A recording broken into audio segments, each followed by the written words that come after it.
कि हम supreme court के आदेश का पालन नहीं करा सकते, उसको सत्ता पर रहने का कोई अधिकार नहीं। आपने संत रामपाल को हमेशा विवादों में घिरा पाया है। विवाद करना और विवादों से घिरना दोनों ही अलग चीजें हैं। आइए आपको समझाते हैं। सबसे पहले प्रश्न उठता है कि आखिर संत रामपाल के साथ विवाद क्यों? तारीख 18 नवंबर 2014 का वो काला दिन जिसने पूरे हिंदुस्तान को ही नहीं विश्व को ये सोचने पर मजबूर कर दिया कि आखिर एक बीमार संत को गिरफ्तार करना इतना जरूरी क्यों हो गया कि 40,000 से ज्यादा जवान उन्हें गिरफ्तार करने पहुंच गए। क्या एक संत को मेडिकल रिपोर्ट देने के बावजूद कुछ दिन की मोहलत नहीं दी जानी चाहिए थी? जबकि सब जानते थे कि रामपाल लगातार 8 साल से सैकड़ों बार अदालत में आए हैं। कई बार उनकी हाजिरी माफ भी हुई, लेकिन अब की बार ऐसा क्या हुआ कि सारा सिस्टम ही संत के खिलाफ खड़ा हो गया? आखिर क्या किया संत रामपाल ने? आखिर क्या किया राष्ट्रीय समाज समिति ने? उन्होंने मांग की थी कि जजों की जवाबदेही तय हो, हिंदुस्तान में चल रहे सभी अदालती मामलों की वीडियो रिकॉर्डिंग हो, उनके ऊपर लगे सभी आरोपों की सीबीआई से जांच हो। राष्ट्रीय समाज सेवा समिति ने अपने साथ हो रहे 8 साल के अत्याचारों का सारा खुलासा किया उन 3 किताबों के द्वारा जिनके नाम थे न्याय की गिरती गरिमा, सच बनाम झूठ, भ्रष्ट जज कुमार्ग पर, जिसमें हिंदुस्तान की न्याय व्यवस्था को तार तार करने वाले कुछ काले चेहरे शामिल थे। मीडिया में प्रचारित किया गया कि संत ने अपनी एक फौज तैयार की है, कमांडो तैयार किए हैं, जबकि ये सरासर झूठ था।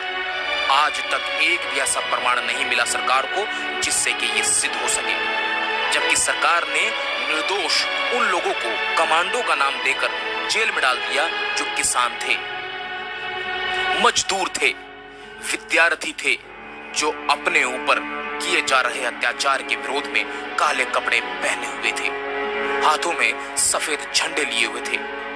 उन निर्दोष लोगों को सरकार ने कमांडो फोर्स का नाम देकर जेल में डाल दिया और अंग्रेजों से भी बदतर सलूक किया। क्या करते थे? खेती करते हैं, डंडे लिए आपने, कपड़े काले कपड़े पहने, क्या मकसद है इसका? इसका तो कोई मकसद नहीं।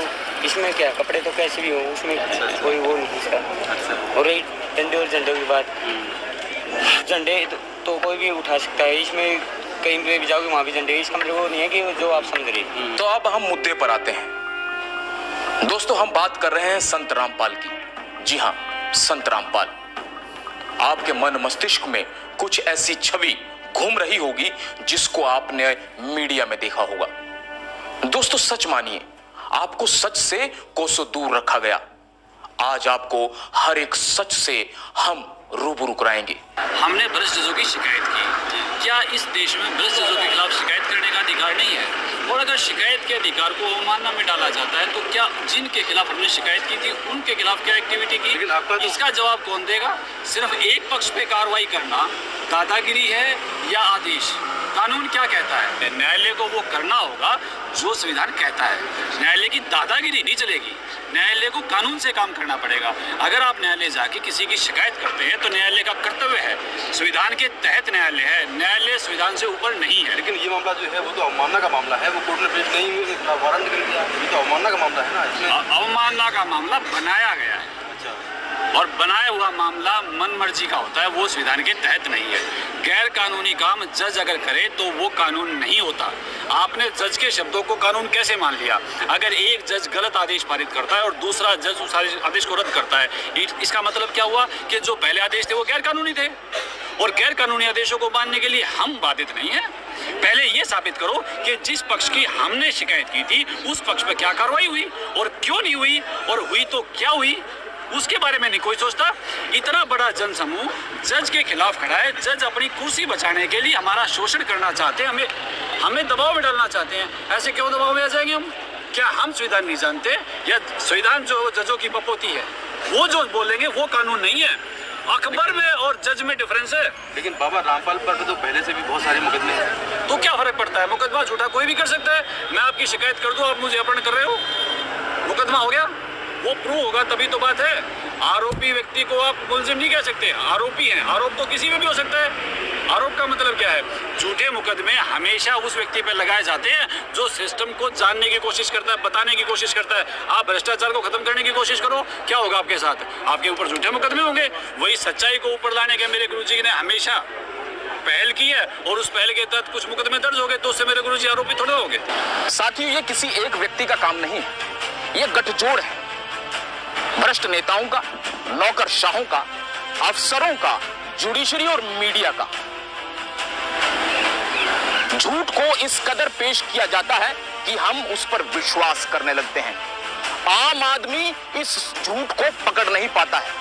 होता क्या है कि हम जो गलत है उस पर विश्वास कर लेते हैं और जो सच्चाई है उस पर पर्दा डाल दिया जाता है। जूनियर एडवोकेट आते हैं, हमारे गाड़ी के चालक आते हैं, उनको भी उठा के बाहर से ले जाके बंद कर दिया जाता है, चौकी में बैठा दिया जाता है। हरियाणा पुलिस किस तरह से पूरी तरह से बाइस्ड है, जिसे यही नहीं पता किसको गिरफ्तार कर रहे हैं, क्यों कर रहे हैं, बिना कारण के उठाया बंद कर दिया, उठाया बंद कर दिया। दोस्तों, बात यहीं तक सीमित नहीं है और अगर हम भगवान को भी कटघरे में खड़ा कर दें तो शायद उस पर भी विश्वास कर लिया जाएगा। संत रामपाल जी के साथ भी ऐसा ही हुआ। उन्होंने राष्ट्रीय चरित्र का निर्माण किया और हमने उन पर क्या दिया, ये आप समझ सकते हैं। उन्होंने सामाजिक कुरीतियों के खिलाफ आवाज उठाई और हमने क्या दिया, ये भी आप समझ सकते हैं। उन्होंने सामाजिक विसंगतियों को दूर करना चाहा और उन्हें क्या मिला, ये आपसे छुपा नहीं है।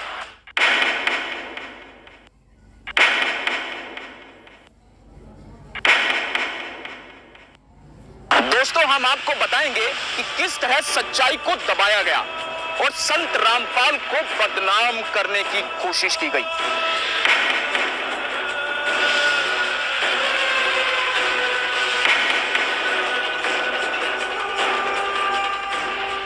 वो अपने आश्रम में हैं, उनका क्या ईगो।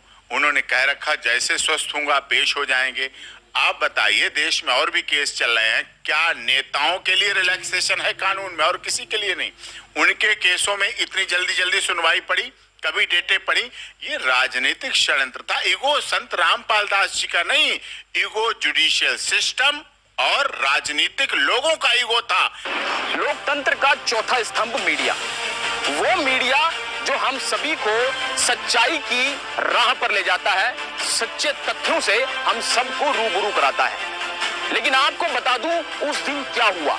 हम ये नहीं कह रहे हैं कि सभी मीडिया हाउस झूठ की राह पर चलते हैं, झूठ के पुलिंदे पर बंधे हैं। ईगो वो तथाकथित मीडिया के लोगों का था जिन लोगों ने उसको अपना बिजनेस और ब्रेकिंग न्यूज बना रहे थे। उसको ये उनका ईगो था कि हम ये करा के रहेंगे, ये हत्या का जिम्मेदारी उनके ऊपर आनी चाहिए। लेकिन सच्चाई ये है कि वहां गरीब लोगों, महिलाओं, बच्चों, बुजुर्गों सभी को पुलिस अफसरों ने पीटा और उन मीडिया कर्मियों को भी पीटा जो सच्चाई दिखाना चाहते थे।